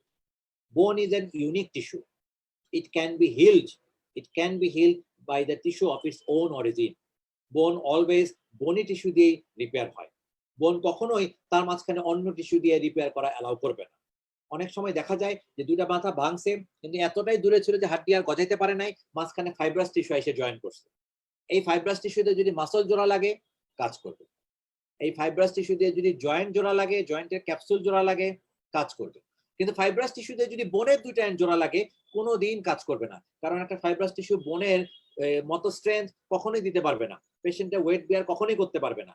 দেখলে মনে হবে ইউনিয়ন হয়ে গেছে, সুন্দর এক লাইনে চলে গেছে, কিন্তু পেশেন্ট দাঁড়াইলেই পা বাঁকা হয়ে যাবে অথবা ওই ফ্র্যাকচার সাইডে ব্যথা থাকবেই। তাহলে তখন তোমার সন্দেহ করতে হবে যে possibly it's a case of fibrous non union. Fibrous টিস্যুতে জোড়া লাগছে কিন্তু এটা আসলে নন ইউনিয়ন, বনি টিস্যু এখানে আসতে পারে। তোমরা যদি ম্যানেজমেন্ট ইন এ নাটশেল কয়েকটা সংক্ষিপ্ত পয়েন্ট দিয়ে মনে রাখতে পারো, তাহলে এই 5টা আর এর কথা মনে রাখতে হবে। 5R for the management of fracture. Doesn't matter if it is a close one or if it is an open one. ক্লোজের জন্য এটা পুরোপুরি মিলে, ওপেনে হলে আমি যখন বলাবো নেক্সট সপ্তাহে তখন দেখবা এই 5টা পয়েন্টের মধ্যে একটা জায়গায় 2টা বা 3টা সাব ডিভিশন এসে চলে আসে, এছাড়া বাকি পুরো ম্যানেজমেন্ট প্রোটোকল এক। তাহলে আমরা একটু একটু করে দেখি কোনটা দিয়ে আমরা কি বুঝি। প্রথম আর যেটা আছে ম্যানেজমেন্টের জন্য আমরা মনে রাখবো সেটা হচ্ছে resuscitation. Always remember, life comes first, then comes the লিভ। ভেঙে গেছে, পা ভাঙা, এইটাকে ঠিক করার জন্য তুমি প্লাস্টার দেওয়ার জন্য, ব্যান্ডেজ করার জন্য উঠে পড়ে লাগছো, অথচ পেশেন্ট ইজ ইন হাইপোভলিউমিক শক, সেটা তুমি খেয়াল করছো পরে, যে কারণে তুমি পেশেন্টকে বাঁচাইতে পারো নাই, পেশেন্ট মরে গেছে। কিন্তু তুমি হাড্ডিটাকে এমন সুন্দরভাবে প্লাস্টারের মধ্যে রাখছিলা যে যদি পেশেন্টটা বাইচে থাকতো তাহলে এটা অবশ্যই জোড়া লাগতো, কিন্তু তাতে তো কোনো লাভ হচ্ছে না, তাই না? পেশেন্টই তো মরে গেল। এই জন্য always remember, life comes first, then comes the লিভ। বলে অবশ্যই তুমি লিম্বের ফ্র্যাকচারের জন্য তুমি কেয়ার নিবা, but before that make sure the patient is vitally stable. এই ভাইটাল স্টেবল বলতে আরেকটা জিনিস মনে রাখবা, একটা হচ্ছে পুরোপুরি স্টেবল, আরেকটা হচ্ছে কম্পেনসেটরি স্টেবল। পুরোপুরি স্টেবল মানে হলো তার হার্ট, লাং এর rate, blood pressure, temperature, respiratory rate, শ্বাস নেওয়ার প্যাটার্ন সবকিছুই ভালো আছে এবং উইদিন নর্মাল রেঞ্জের মধ্যে আছে। প্যারামিটার গুলো কোনোটাই আপার লিমিট পর্যন্ত পৌঁছায় যায় নাই, অথবা প্যারামিটার গুলো কোনোটা ক্রস করেও যায় নাই, এবং পেশেন্ট পুরোপুরি কনসিয়াস ওরিয়েন্টেড আছে, তাহলে এটাকে আমরা বলবো পুরোপুরি স্টেবল পেশেন্ট। আর যদি দেখে পেশেন্ট স্টেবল, আমাদের সাথে সে কথাবার্তা বলতেছে, ফুললি কনসিয়াস ওরিয়েন্টেড, যা কিছু বলতেছে সে কমান্ডো মেনে চলতেছে, কিন্তু BP low, pulse rate high, কিন্তু পেশেন্ট কনসিয়াস, তাহলে মনে রাখবে সে কম্পেনসেটরি মেকানিজম ইউজ করে সে কোনো মতে স্টেবল হয়ে আছে। এ যে কোনো সময় আনস্টেবল হয়ে যেতে পারে যদি তুমি তার কম্পেনসেটরি মেকানিজমকে সাহায্য করতে না পারো। তার ব্লাড লস হয়েছে, ব্লাড লস হওয়ার কারণে সে হাইপোভলিউমেতে চলে গেছে, এই জন্য তার হার্ট রেট বাড়ায়, বডি এই কম্পেনসেটরি মেকানিজম দিয়ে পালসটাকে বাড়ায়, বিপিটাকে কোনো মতে মেনটেন করে তার ভাইটাল অংশগুলোকে বাঁচায় রাখছে। এই জন্য তার ব্রেইন কাজ করতেছে, হার্ট লাং কাজ করতেছে, তোমার কাছে মনে হচ্ছে patient stable, but these are actually still unstable patient. এই কম্পেনসেটরি মেকানিজম বডি অনন্তকাল চালাইতে পারে না, একদিন, 2 দিন, 4 ঘন্টা, 6 ঘন্টা, পার্সন টু পার্সন ভ্যারি করে। এরপরে কম্পেনসেটরি মেকানিজম অবশ্যই ফেল করবে যদি তুমি তাকে এক্সট্রা ভাবে সাহায্য করতে না পারো। তার হাইপোভলিউমে যদি তুমি কারেকশন করে দিতে না পারো, তাহলে তোমাকে এই কম্পেনসেটরি মেকানিজম অবশ্যই ফেল করবে। বলে low BP, high pulse rate, low BP, low pulse rate, এগুলো সবগুলাই তুমি যদি দেখো যে কোনো একটা যদি দেখো যে লিমিটের বাইরে আছে, তাহলে সেটাকে কারেকশন করার ব্যবস্থা করতে হবে। হাইপোভলিউমিক শক, কার্ডিওজেনিক শক, রেনাল ফেলিয়ার, যেটাই তুমি ডায়াগনোসিস করো না কেন, সেগুলার কারেকশনের জন্য তুমি সাথে সাথে মেজারমেন্ট নিবা, যাতে পেশেন্টের লাইফ আগে সেভ হয়। তবে এটাও ঠিক, বেশিরভাগ সময় দেখা যায় যে এই দুটাকে আমাকে আসলে সাইমultaneously করা লাগে। ফিমোরাল আর্টারি ছিঁড়ে গেছে ফিমার ফ্র্যাকচারের জন্য, কল কল কল কল করে ওদিকে রক্ত পড়ে যাচ্ছে, তুমি এদিক দিয়ে যতই ব্লাড দাও আর যতই প্লাজমা এক্সপান্ডার দাও, যতই নর্মাল স্যালাইন দাও, যতই তাকে ভাইটালি স্টেবল করার চেষ্টা করো না কেন, তলার কল দিয়ে যতক্ষণ পর্যন্ত ব্লাড বেরোইতে থাকবে, এই পেশেন্ট কোনোদিনই তোমার স্টেবল হবে না। ফলে তোমাকে তখন এই দুটা কাজ একসঙ্গেই করতে হবে। একদিকে ব্লাড রিপ্লেসমেন্ট করা শুরু করতে হবে, স্যালাইন চালু করতে হবে, আবার একই সঙ্গে সঙ্গে ফিমারের উপরে কোষে একটা টনিকয়েড এফেক্ট দিয়ে একটা ব্যান্ডেজ দিয়ে বেঁধে দিতে হবে, যাতে ব্লিডিং এর পরিমাণটা কমে আসে। একমাত্র তাইলেই কিন্তু তখন পেশেন্ট বাঁচবে। ফলে দেখো, সবসময় যে আমরা লিম্বের কেয়ার পরে দিব তাও না, ওই লিম্বের কেয়ার যদি তার রিসাসিটেশনের একটা পার্ট হয়, তাহলে আমরা অবশ্যই লিম্বের কেয়ার শুরুতেই নিয়ে নেব। আর নত পেশেন্টকে ক্লিনিক্যালি স্টেবল করার পরেই তারপরে আমি তার ফ্র্যাকচারের মেইন ম্যানেজমেন্টে যাব। এই জন্য প্রথম এই শব্দটা কখনোই তোমরা ভুলবা না, that is resuscitation. Without resuscitation you are not authorised to go for the other steps of the management of fracture. Resuscitation করতে হবে, রিসাসিটেশন করে পেশেন্টকে স্টেবল করতে হবে, then you can go for other modalities of treatment. Second আর্টটা হচ্ছে recognition. Recognition কি? তুমি যে সন্দেহ করতেছো পেশেন্ট এখন ক্লিনিক্যালি স্টেবল, আনস্টেবল কেন হইল? রোড ট্রাফিক অ্যাক্সিডেন্ট হয়েছে, দেখাই যাচ্ছে তার টিবিয়ার উপরে ওই রকম একটা ব্রুইজ হয়ে পৌঁছে গেছে, ব্লিস্টার ফর্মেশন হয়ে গেছে, পাটা ফুলে ঢোল হয়ে গেছে, কিন্তু কোনো ফ্র্যাকচার বাইরে থেকে দেখা যাচ্ছে না। তখন তোমার ক্লিনিক্যাল সাসপিশনে আসবে ডেফিনেটলি নিচের আন্ডারলাইন বোন নিশ্চয়ই ভাঙছে, ভাঙার কারণে নিশ্চয়ই পপলিটিয়াল আর্টারি অথবা টিবিয়াল আর্টারি কোনোটা ড্যামেজ হয়েছে, ড্যামেজ হওয়ার কারণে নিশ্চয়ই সেখান থেকে ব্লিডিং হচ্ছে, এই জন্যই পেশেন্টটা আনস্টেবল হয়ে গেছে। যাই হোক, আমি তাকে এখন স্যালাইন দিয়ে ব্লাড দিয়ে পেশেন্ট ক্লিনিক্যালি স্টেবল করছি, এখন আমাকে নিশ্চিত হতে হবে ইনজুর্ড পার্টটাতে কি কি সমস্যা হয়েছে। এটাকে আমরা বলি রেকগনিশন, বাট বেসিক্যালি রেকগনিশন বলতে আমরা বুঝি এক্স-রে ইভালুয়েশন। আমি এক্স-রে করে, আলট্রাসোনোগ্রাফি করে, সিটি স্ক্যান করে, যে কোনো একটা করে আমি যে সন্দেহটা করছি যে ভিতরে ফ্র্যাকচার আছে, আসলেই আছে কিনা সেটা আগে কনফার্ম করব, and that is what we call recognition. But recognition should be done once the resuscitation is completed. যখন তোমার রেকগনিশন হয়ে গেল, তার মানে প্রবলেম আইডেন্টিফাইড, এবং তুমি দেখলে যে উপরে স্কিন ইনট্যাক্ট, যেহেতু আমি ক্লোজ ফ্র্যাকচারের ম্যানেজমেন্ট বলতেছি এখন, তাহলে এটা একটা ক্লোজ ফ্র্যাকচার, হেমাটোমা এক্সপোজ হয় নাই, তাহলে আমি এই ফ্র্যাকচার এন্ডটাকে এখন স্টেবল করব। এই ফ্র্যাকচার এন্ডটা যত নড়াচড়া করবে পেশেন্টের তত পেইন ফিল হবে, যত বেশি নড়াচড়া করবে তত সে আশেপাশে সফট টিস্যুকে খোঁচাবে, যত বেশি সফট টিস্যুকে খোঁচাবে তত বেশি মাইক্রো ব্লিডিং হবে, তত বেশি ক্লিনিক্যাল সে আনস্টেবল হয়ে যাবে। আমার যদি শুধুমাত্র ফ্র্যাকচার এন্ডের মুভমেন্টটাকে থামায় ফেলতে পারি, কমায় ফেলতে পারি তাহলে পেশেন্টের পেইন কমে যাবে, পেশেন্টের শকে যাওয়ার সম্ভাবনা কমে যাবে। পেইন যদি কমে যায় তাহলে সিম্প্যাথেটিক ওভার অ্যাক্টিভিটি কমে যাবে। সিম্প্যাথেটিক ওভার অ্যাক্টিভিটি কমে গেলে সে আস্তে আস্তে নিজে থেকে সুস্থতার দিকে চলে আসবে। তাহলে সেটাকে আমরা বলবো রিডাকশন। এবং মনে রাখবা এই রিডাকশন বলতে আমরা একদম মুখে মুখে মিলাই ফেলবো, একদম অ্যানাটমিক্যালি যেরকম আল্লাহ বোনসটা দিছিল সেরকম করে এনে ফেলবো, ব্যাপারটা কিন্তু মোটেও তা না। আমরা যেটাকে বলবো কাছাকাছি এনে দিব, নেয়ার অ্যানাটমিক্যাল পজিশনে এনে দিব, যতটা কাছাকাছি উপর থেকে কাটাকাটি না করে শুধুমাত্র ট্র্যাকশন কাউন্টার ট্র্যাকশনের মাধ্যমে আনা সম্ভব, এটাকে আমরা বলবো রিডাকশন। এবং রিডাকশন করলে ওই যে বললাম পেশেন্টের পেইন কমে যাবে, সিমটোমেটিক ওভার অ্যাক্টিভিটি কমে যাবে, পেইন কিলারের রিকোয়ারমেন্ট কমে যাবে, হাইপোভলিউমিক শকে যাওয়ার সম্ভাবনা কমে যাবে। ফলে এই কারণেও আমার রিডাকশন দরকার। It is not like that যে বোনের ইউনিয়ন তো লাগবে, বোনের ইউনিয়ন করার জন্য হলেও তো আমাকে বোনস গুলা কাছাকাছি এনে দেওয়া দরকার, অবশ্যই আমি সেটার জন্য রিডাকশন করব। বাট প্রাইমারি ট্রমা সেটআপে আমার পেশেন্টের বোন ইউনিয়ন মূল ফ্যাক্টর না।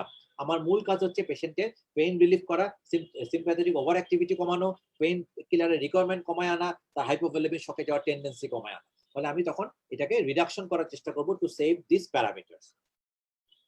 মনে রাখবা বোন ইটসেলফ কিন্তু পেইন ইনসেনসিটিভ। একটা বেয়ার বোন উপরের কভারিং যেটা পেরিওস্টেম সেটা যদি তুমি তুলে ফেলো তাহলে এই বোনের মধ্যে পেরেক চুকলো পেশেন্ট কিছু টের পাবে না। পেশেন্ট মূলত টের পায় এর ওভারলাইং যে পেরিওস্টেম যেটা আছে হাইলি সেনসিটিভ।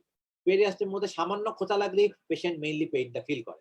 এখন বোনের যখনই ফ্র্যাকচার হয়েছে তখন ফ্র্যাকচার এন্ডে পেরিওস্টেম গুলো এক্সপোজ হয়ে গেছে এবং যখনই বোন গুলো নড়াচড়া করে তখনই পেরিওস্টেমটা নড়াচড়া করে। এই পেরিওস্টেমের মুভমেন্টের কারণে পেশেন্টের মূলত পেইন ফিল করে। এই জন্য বোনসটাকে কাছাকাছি আনার দরকার নাই, বোনসটাকে কাছাকাছি এক জায়গায় এনে ইমোবিলাইজ করে রাখাটা মূল important. Then that is what we call reduction. তাহলে প্রথমে আমরা পেশেন্টের ভাইটালি স্টেবল করব, ক্লিনিক্যালি স্টেবল করব, সেটাকে আমরা বলবো রিসাসিটেশন। রিসাসিটেশন কমপ্লিট হওয়ার পর তার মূল যে সমস্যা বলে আমরা সন্দেহ করব সেটাকে ক্লিনিক্যালি এবং ইনভেস্টিগেশন দিয়ে এটাকে কনফার্ম করব, তখন সেটাকে আমরা বলবো রেকগনিশন। রেকগনিশন করার পর আমরা এই ফ্র্যাকচার এন্ডটাকে ইমোবিলাইজ করে ফেলবো যাতে পেশেন্টের পেইন কম হয়, হাইপোভলিউমিক শকে যাওয়ার সম্ভাবনা কমে যায়, সেটাকে আমরা বলবো রিডাকশন। 4 নাম্বার পয়েন্ট হচ্ছে রিটেনশন। আমি টান দিয়ে কাছাকাছি এনে বসাই দিলাম, হাড্ডি তো এখনো সিঙ্গেল ইউনিট না। তুমি যেই মুহূর্তে টানটা ছেড়ে দিবা সাথে সাথে দেখবা আবার একটা ডান দিকে একটা বাম দিকে চলে গেছে। কেন এরকম যায়? কারণ এই মাসল এই টুকরাগুলোর সাথে এখনো অসংখ্য মাসল লাগানো আছে। পেশেন্টের পেইনের কারণে পেশেন্ট সবগুলা মাসলকে কন্ট্রাক্ট করে একটা গার্ড দেওয়ার চেষ্টা করে।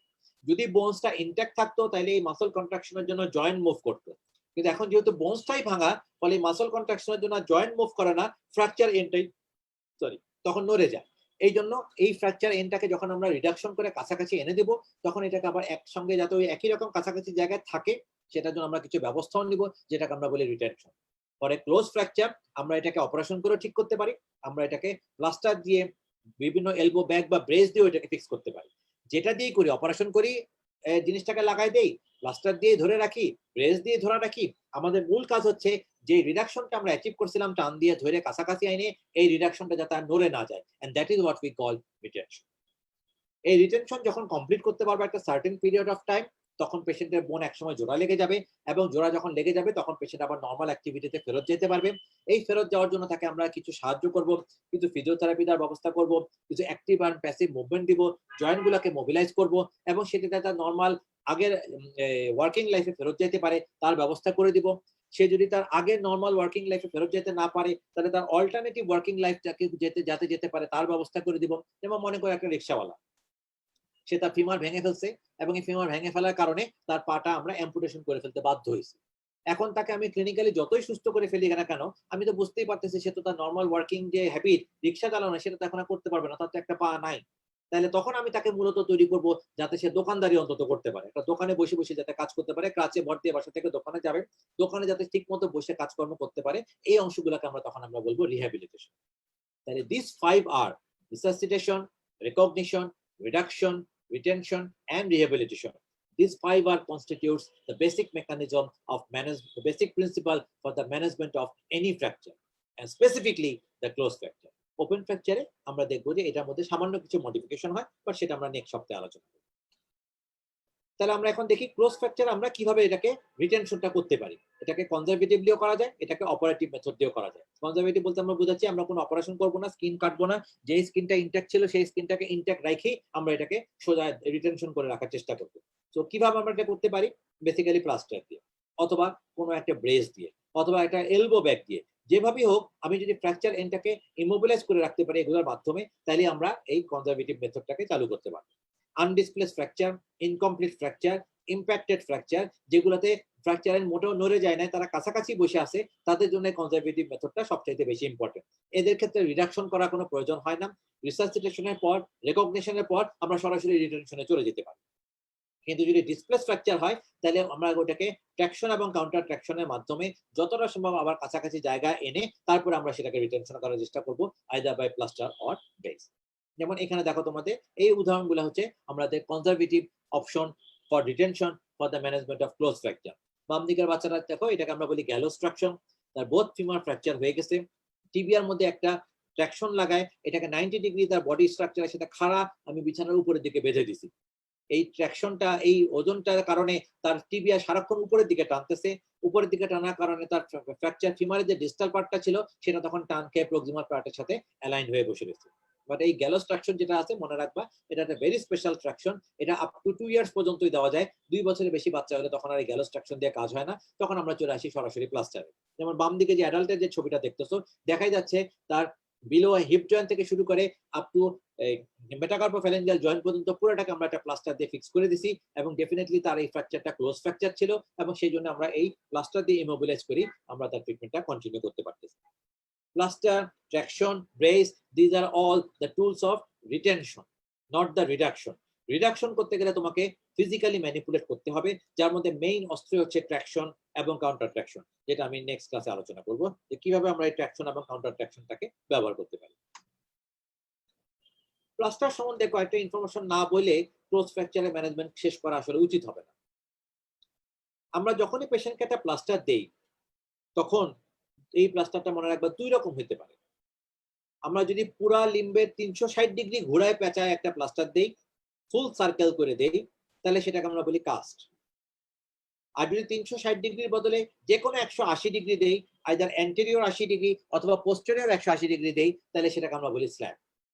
তোমার যদি প্লাস্টারটা লিম্বের পিছন দিকের হাফটাকে কভার করে রাখে, উপরে আপার হাফটাকে, অ্যান্টেরিয়র হাফটা যদি কোনো প্লাস্টার না থাকে, তাহলে সেটাকে আমরা বলি ব্যাক স্ল্যাব। আর যদি অ্যান্টেরিয়র হাফে থাকে, পোস্টেরিয়র হাফে কোনো প্লাস্টার না থাকে, তাহলে সেটাকে আমরা বলি অ্যান্টেরিয়র। কিন্তু যদি ফুল সার্কেল পুরাটাই যদি প্লাস্টার দিয়ে লাগানো থাকে, তাহলে সেটাকে আমরা বলি কাস্ট। পার্থক্য হচ্ছে স্ল্যাবের পাওয়ার কম। একটা ফ্র্যাকচারে ধরে রাখার জন্য স্ল্যাব মোটেও খুব একটা পাওয়ারফুল না, কিন্তু সুবিধা হচ্ছে একটা হাফে সে রিজিড, আরেকটা হাফে ওই যে সফট রোলার কটন থাকে, রোল ব্যান্ডেজ থাকে, ফলে ওই হাফটা এক্সপ্যান্ডেবল। আমরা জানি অ্যাকিউট ইনফ্ল্যামেটরি রিঅ্যাকশন 72 ঘন্টা পর্যন্ত সাধারণত চলে।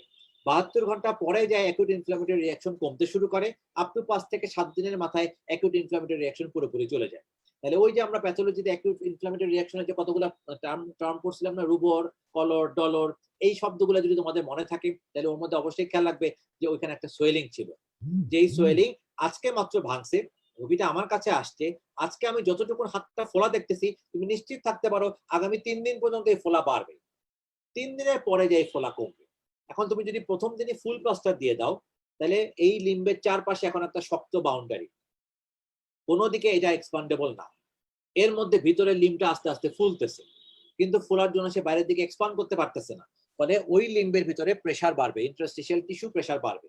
ইন্টারস্টিশিয়াল টিস্যু প্রেসার যদি বাড়ে, তাহলে ওখানে যে ছোট ছোট ব্লাড ভেসেল যেগুলো আছে, এগুলো রাইজ অফ দ্য প্রেসারের কারণে চাপ খেয়ে বন্ধ হয়ে যাবে। বন্ধ হয়ে গেলে ওই জায়গায় সার্কুলেশন বন্ধ হয়ে যাবে। সার্কুলেশন বন্ধ হয়ে গেলে ওখানে নেক্রোসিস চালু হবে, যেটাকে আমরা বলি বকম্যানস ইসকেমিক নেক্রোসিস, ইসকেমিক নেক্রোসিস বা বিআইসি। এবং এই ইসকেমিক নেক্রোসিসের কারণে একটা কন্ট্রাকচার হয় বলে এটাকে বকম্যানস ইসকেমিক কন্ট্রাকচারও বলা হয়। এইটা অবশ্যই ডেভেলপ করবে যদি আমরা কোনো একটা প্লাস্টারে ডে 1-এ প্রথম দিনই ফুল প্লাস্টার দিয়ে দিই। এই জন্য আমরা সাধারণত বলি, as a junior, as an inexperience doctor, as a normal MBBS doctor, তুমি যদি কখনো কোনো পেশেন্টকে ফ্রেশ ফ্র্যাকচারের জন্য প্লাস্টার দিতে বাধ্য হও, you always go for slab. 5 দিন পর যখন অ্যাকিউট ইনফ্ল্যামেটরি রিঅ্যাকশন আর হওয়ার কোনো সম্ভাবনা নাই, এরপর থেকে আস্তে আস্তে কমেই যাবে, 5 দিন পরে you convert that slab into a full plaster, that is cast. But always remember, only the cast is able to make the joint, make the bone union. Slab usually union পর্যন্ত যাইতে পারে না, তার স্ট্রেংথ এত বেশি না যে বোন দুটাকে অতক্ষণ পর্যন্ত সে এক জায়গায় ধরে রাখবে। এই জন্য আমরা সাধারণত শুরুতে প্রথম 5 দিন আমরা দিই স্ল্যাব, 5 দিন পর এটাকে আমরা কনভার্ট করে দিই কাস্টে।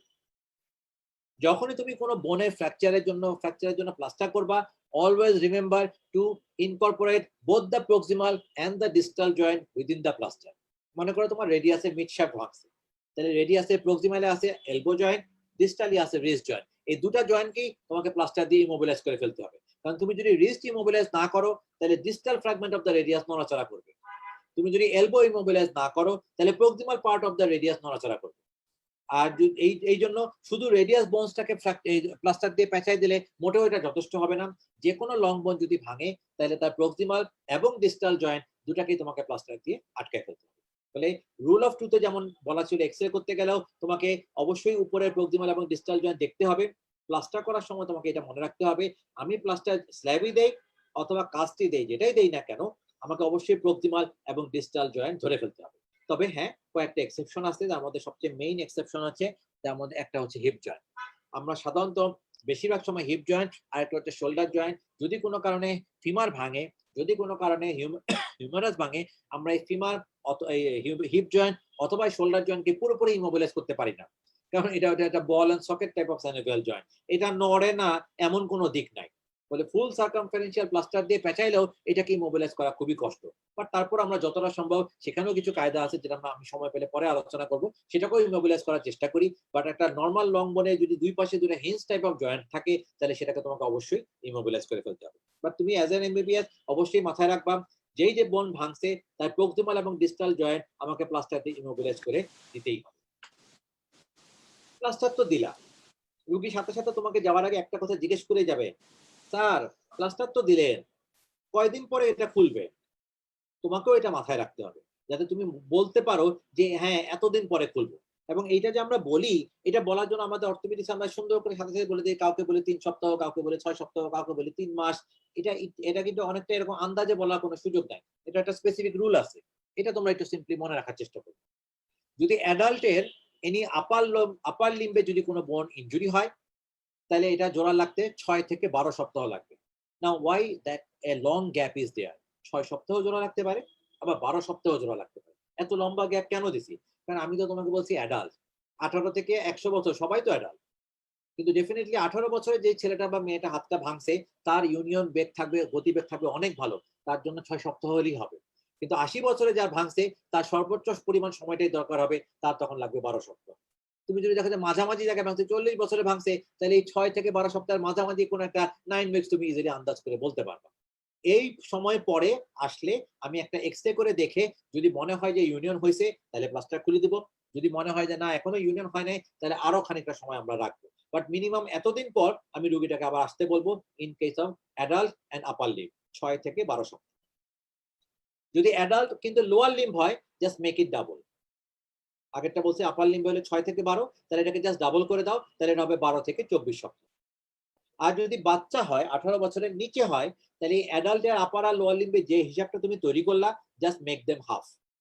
আপার লিম্বে অ্যাডাল্টে বলছে 6 থেকে 12, তাহলে এটাকে হাফ করে দেই 3 থেকে 6। আর লোয়ার লিম্বে অ্যাডাল্টে বলছি 12 থেকে 24 সপ্তাহ, তাহলে এটাকেও হাফ করে দেই 6 থেকে 12। তাহলে তুমি যদি প্রথমটা খালি মনে রাখতে পারো, তাহলে বাকিগুলো মনে রাখা সহজ। Adult upper limb 6 to 12, lower limb is a double 12 to 24. Pediatric upper limb half of the adult 3 to 6. Pediatric lower limb half of the adults 6 to 12 weeks. তবে এর মাঝখানে আর একটা ইম্পর্টেন্ট কথা অবশ্যই মনে রাখতে হবে, কারণ একটু আগে তোমাকে আমি বলছি যে প্লাস্টার করলে তোমাকে এর মাঝখানে জয়েন্ট গুলাকে ধরে ফেলতে হয়। জয়েন্ট গুলাকে তোমাকে যদি ধরে ফেলতে হয়, তাহলে মনে রাখবা যখন হাড্ডিটা ভাঙছিল তখন হাড্ডিটাই ভাঙছে, জয়েন্টের কিন্তু কোনো দোষ ছিল না। কিন্তু আমার ফ্র্যাকচারটাকে ইউনিয়ন করার জন্য এই জয়েন্টটাকে আমি ইমোবিলাইজ করে ফেলতে বাধ্য হয়েছি। জয়েন্ট ইমোবিলাইজ করে ফেলা একটা মূল সমস্যা হচ্ছে যে এই জয়েন্টগুলো ইমোবিলাইজ করে রাখলে স্টিফ হয়ে যায়, শক্ত হয়ে যায়। এবং এটারও একটা চমৎকার ফিজিওলজিক্যাল ব্যাখ্যা আছে। আমরা জানি আমাদের যে জয়েন্টগুলো এত সুন্দর নড়াচড়া করে without any friction, without any sound, যেদিকে নিতে চায় বিনা বাক্য ব্যয়ে নড়াচড়া করে, কারণ আমাদের জয়েন্টের ভিতরে একটা ফ্লুইড আছে, that is called synovial fluid. এই সাইনোভিয়াল ফ্লুইড যেটা আছে, এই সাইনোভিয়াল ফ্লুইডের কারণে আমাদের জয়েন্টটার তার স্মুথনেসটা মেনটেন করতে পারে। কোনো কারণে যদি সাইনোভিয়াল ফ্লুইড কমে যায়, তাহলে জয়েন্টটা তার মোবিলিটি হারাইতে শুরু করে এবং আস্তে আস্তে স্টিফ হয়ে যায়। এই সাইনোভিয়াল ফ্লুইড আল্লাহ আমাদেরকে যা দিয়ে দিছে সেটাই ধ্রুব সত্য তারা না, এটা প্রতিদিন চেঞ্জ হয়। মনে করো কথার কথা আমাদের হিপ জয়েন্টে 100 ml ফ্লুইড আছে, প্রতিদিন নতুন 20 ml তৈরি হয়, পুরান 20 ml এই বডি অ্যাবজর্ব করে নেয়, ফলে একটা সুন্দর সার্কেল শেষ মেনটেন করে, যতখানি তৈরি করে ততখানি অ্যাবজর্ব হয়ে যায়, ফলে টোটাল অ্যামাউন্টটা সবসময় একই রকম থাকে। ফরচুনেটলি বা আনফরচুনেটলি বলো, যেটাই বলো না কেন, এই সাইনোভিয়াল ফ্লুইড অ্যাবজর্ব হওয়ার জন্য কোনো স্টিমুলাসের প্রয়োজন হয় না। ফ্লুইড যদি থাকে, বডি প্রতিদিন 20 ml করে কথার কথা অ্যাবজর্ব করেই যাবে। কিন্তু মজার ব্যাপার হলো, এই ফ্লুইড, সাইনোভিয়াল ফ্লুইড যদি প্রোডাকশন হতে হয়, তাহলে তার জন্য একটা স্টিমুলাসের প্রয়োজন, and that stimulus is called movement of the joint. যে জয়েন্ট মুভ করবে সেই জয়েন্টে সাইনোভিয়াল মেমব্রেন, সাইনোভিয়াল ফ্লুইড তৈরি করবে। যেই জয়েন্ট মুভ করবে না, সেই জয়েন্টে সাইনোভিয়াল ফ্লুইড কোনো রকম সাইনোভিয়াল ফ্লুইড তৈরি করবে না। তাহলে মনে করো হিপ জয়েন্ট 100 ml ছিল, প্রতিদিন 20 ml আসতো, 20 ml বেরো যেত, আমি ইমোবিলাইজ করে দিয়েছি, 20 ml তৈরি হয় এখন বন্ধ, কিন্তু 20 ml অ্যাবজর্ব হয়ে যাওয়াটা এখনো চালু আছে। তাহলে প্রথম দিন 20 ml কমে গেল, হলো 80, তারপর দিন আরো 20 ml কমে গেল, হলো 60, এরকম করে প্রতিদিন 20 ml কমতে থাকলে 5 দিন পর টোটাল জিরো হয়ে যাবে, সাইনোভিয়াল ফ্লুইড ফ্রি, জয়েন্টটা তখন স্টিফ হয়ে যাওয়া শুরু করে। ফলে ইমোবিলাইজ করলে এই জন্য জয়েন্ট স্টিফ হয়ে যায়। বিভিন্ন পরীক্ষা নিরীক্ষা করে দেখা গেছে, এই বিভিন্ন জয়েন্টের ইমোবিলাইজেশনের ব্যাপারে একটা টাইম লিমিট আছে, যার মধ্যে সবচাইতে কম সময়ের মধ্যে ইমোবিলাইজ হয়ে যায় দুইটা joint, that is interphalangeal joint and metacarpophalangeal joint. আমাদের এই যে আঙ্গুলের মধ্যে যে দুইটা, প্রথম যে দুইটা খাঁজ আছে, এই দুইটা জয়েন্টে আছে ইন্টারফ্যালেঞ্জিয়াল জয়েন্ট, একটাকে আমরা বলি প্রক্সিমাল, একটাকে আমরা বলি ডিস্টাল। আর আঙ্গুলটা যখন কার্পাল বোনের সাথে যখন লাগানো থাকে, তখন সেটাকে আমরা বলি মেটাকার্পোফ্যালেঞ্জিয়াল জয়েন্ট। এই ইন্টারফ্যালেঞ্জিয়াল এবং মেটাকার্পোফ্যালেঞ্জিয়াল জয়েন্ট ইমোবিলাইজ স্টিফ হয়ে যেতে সময় নেয় মাত্র 2 সপ্তাহ। এলবো জয়েন্ট এরপরে সবচেয়ে দ্রুত গতিতে স্টিফ হয়, সেটা হয় 3 সপ্তাহে। এলবো, এমপি এবং আইপি, এই তিনটা জয়েন্ট বাদ দিয়ে বডির আর যতগুলো জয়েন্ট আছে, তারা মোটামুটি অন এন এভারেজ স্টিফ হয় 6 উইকস। তাহলে এখন মনে করো কোনো একটা কার্পাল বোন আপার লিম্বে অ্যাডাল্টে ভাঙছে, আমি এই মতো তোমাদেরকে যে হিসাব করাইলাম, তুমি একটা প্লাস্টার দিছো, কার্পাল বোন ভাঙার কারণে, অথবা মনে করো রেডিয়াসই ভাঙছে, এই রেডিয়াস বোন রেডিয়াসে ভাঙার কারণে তুমি এলবো এবং রিস্ট দুইটা জয়েন্টকে ইমোবিলাইজ করে ফেলছো, এবং তুমি হিসাব করে দেখতেছো সর্বনিম্ন সময় যদি আমি ধরি, তাইলেও এটাকে 6 সপ্তাহ প্লাস্টার দিয়ে রাখতে হবে। তুমি এখনই তাকে সুন্দর করে যান, চলে যান বাসায়, 6 সপ্তাহ পরে আসবেন, আমরা 6 সপ্তাহ পর প্লাস্টার করে দিব, কারণ আপনার এই হাড্ডি 6 সপ্তাহের আগে জোড়া লাগবে না। Be careful. এই কথা বলার আগে তোমাকে অবশ্যই চেক করে দেখতে হবে তোমার এই প্লাস্টারের মধ্যে কোন কোন জয়েন্ট তুমি আটকাইছো, এবং সেই জয়েন্টের কারো আপার লিমিট তুমি ক্রস করে ফেলতেছো কিনা। যেমন শ্যাফট অফ দ্য রেডিয়াস ভাঙার কারণে আমি এলবো আটকাইলাম, রিস্ট জয়েন্ট আটকাইলাম, এর মধ্যে রিস্ট জয়েন্ট 6 সপ্তাহ ইমোবিলাইজ রাখা যায়, ফলে আমি তাকে 6 সপ্তাহ আটকায় রাখতেই পারি। কিন্তু এলবো জয়েন্ট দেখো নিচে আমি হিসাবে লিখেছি 3 সপ্তাহ পরেই এলবো জয়েন্ট স্টিফ হয়ে যাবে। One of the main rules of orthopaedics is allow non union, জোড়া না লাগলে না লাগুক, কিন্তু তোমার জয়েন্ট যেন কোনোভাবে স্টিফ না হয়। ফলে 3 সপ্তাহ হয়ে গেলে আমি তার প্লাস্টার অবশ্যই খুলে দিব, খুলে দিয়ে তাকে আমি এলবো জয়েন্টের মুভমেন্ট দিয়ে দিব। তাহলে তোমার প্রশ্ন, স্যার একটু আগে না বললেন 6 সপ্তাহের আগে তো হাড্ডি জোড়াই লাগবে না, তাহলে ওই হাড্ডি যখন নাড়াচাড়া করলে তো সরে যাবে, তাহলে তো এটা কখনোই জোড়া লাগবে না। সেই কথাও সত্যি। তখন আমরা যেটা করি, আমরা একটা ব্যালেন্স করি। ব্যালেন্সের মধ্যে আমরা যেটা করি, আমরা ওই প্লাস্টারের মতোই এমন একটা যন্ত্র ব্যবহার করি যেটার নাম হচ্ছে ব্রেস। এই ব্রেসটা প্লাস্টারের মতোই ফ্র্যাকচার এন্ড ধরে রাখে, কিন্তু তার মধ্যে এমন একটা মেকানিজম আছে যে ফ্র্যাকচার এন্ড ধরে রাখলেও সে তোমার জয়েন্টের মুভমেন্ট অ্যালাউ করে। আমি নেক্সট ক্লাসে যখন ওপেন ফ্র্যাকচার পড়াবো, তখন তোমাদেরকে একটা ব্রেসের ছবি দেখাবো, দেখলেই তোমরা বুঝতে পারবে। তাহলে তোমাদের মনে এটা প্রশ্ন আসতে পারে, তাহলে স্যার শুধু প্লাস্টার দেওয়ার দরকার কি? প্রথম দিনে ডে 1 এত ঝামেলা করে প্রথম দিনে আমি ব্রেস ধরাই দিই, ওটা ফ্র্যাকচার এন্ডও ধরে রাখবে, এলবো জয়েন্টেরও মুভমেন্ট করতে দিবে, ঝামেলা শেষ। ব্রেস ক্ষমতা কম, একদম ফ্রেশ ফ্র্যাকচার যেটা আজকে ভাঙছে, সেটা এত বেশি নড়াচড়া করে যে ব্রেস এটাকে ধরে রাখতে পারে। কিন্তু 3 সপ্তাহ পর তুমি যখন প্লাস্টার খুলে দিবা, সেই ইউনিয়ন এখনো হয় নাই, কিন্তু কিছুটা ক্যালাস তৈরি হয়েছে, সফট ক্যালাস তৈরি হয়েছে, ফলে ফ্র্যাকচার এন্ডটার মধ্যে অ্যাবনর্মাল কিছু মুভমেন্ট হবে, কিন্তু ফ্র্যাকচার এন্ড গুলো ডিসপ্লেস হতে পারে না, তখন ব্রেস এটাকে ধরে রাখতে পারে। ফলে তোমরা এমবিবিএস লেভেলে এটাই মাথায় রাখবা। আমি অবশ্যই প্লাস্টার দিলে তার টাইম লিমিট মাথায় রাখবো, কিন্তু এই টাইম লিমিটের মধ্যে তার জয়েন্ট গুলো যদি কোনোটা টাইম লিমিট পার হয়ে যায়, তাহলে আমি জয়েন্টটাকে সম্মান দিব, রেসপেক্ট করব, তার প্লাস্টার আমি খুলে দিব, খুলে দিয়ে তাকে আমি ব্রেস দিব, যাতে আমার immobilisation of the fracture and এর কাজও হয়, আবার ইমোবিলাইজেশন অফ দ্য জয়েন্ট এটা যাতে এক্সিট করে না যায়। তাহলে এটা তোমাকে মাথায় রাখতে হবে। যদি ফ্র্যাকচারটা ক্লোজ ফ্র্যাকচার হয়, এবং আমি যদি এটাকে টান দিয়ে কাছাকাছি নিয়ে আসতে পারি তাহলে প্লাস্টার, ব্রেস, এলবো ব্যাগ বিভিন্ন কিছুতে আমি এটাকে ইমোবিলাইজ করে ফেলতে পারি। কিন্তু যদি দেখা যায় এই ফ্র্যাকচার এন্ডের মাথা দুইটা আমি টান দিয়ে ট্রাকশন কাউন্টার ট্রাকশন দিয়ে এমন একটা পজিশনে আনলাম যেটা অ্যাকসেপ্টেবল না। আমি আগে যত গ্যাপ ছিল গ্যাপ কমায় আনছি, কিন্তু গ্যাপ এখনো অনেক বেশি। এত বেশি গ্যাপ থাকলে বোনস জোড়া লাগতে পারবে না। তাইলে মোটে যদিও এটা ওপেন ক্লোজ ফ্র্যাকচার, কিন্তু আমি এখন এই ফ্র্যাকচারটাকে কাইটে ওপেন করব। ফ্র্যাকচারের উপরে স্কিন যেটা ইনট্যাক্ট ছিল এতক্ষণ সেটাকে কেটে ফেলবো। ফ্র্যাকচার হেমাটোমা এতক্ষণ এক্সপোজ ছিল না, কিন্তু এখন এক্সপোজ হয়ে যাবে। বোনের এন্ড দুটাকে যন্ত্র দিয়ে ধৈরে কাছাকাছি আইনে আমি একটা প্লেট স্ক্রু বা অন্য কিছু দিয়ে জোড়া লাগাই দিই। ফলে ফ্র্যাকচারটা ছিল ক্লোজ, এখন এই রিটেনশন করার জন্য আমি তার হেমাটোমা এক্সপোজ করে ফেললাম। এই জন্য আমি তোমাদেরকে আগেও বলছি, আজকে আবারও মনে করে দিচ্ছি, এই রিডাকশনটাকে আমরা এখন বলতেছি ওপেন রিডাকশন। আর যদি হেমাটোমা এক্সপোজ না করে ফ্র্যাকচার দুটাকে কাছাকাছি এনে ফেলতে পারতাম তাহলে সেটাকে আমরা বলতাম ক্লোজ রিডাকশন। তাহলে মনে রাখতে হবে যে close fracture we can always do reduction by close, but if the close reduction if we fail to achieve a near anatomical position by the close reduction, we are authorized to go for open reduction. আমাকে অবশ্যই open reduction করতে হবে। যদিও ফ্র্যাকচারটা close ছিল কিন্তু আমি reduction করতে পারতেছি না, আসতেছে না কোনো কারণে, তাহলে আমি এটাকে ওপেন করি আমি করব। এবং যদি আমি এটাকে ওপেন করে করতে বাধ্য হই তাহলে আমি তখন এটাকে ওপেনই যেহেতু করে ফেলছি, আমি এটাকে প্লাস্টার দিয়ে জোড়া না দিয়ে স্ক্রু, প্লেট, নেইল বিভিন্ন যন্ত্রপাতি দিয়ে এটাকে জোড়া লাগাই।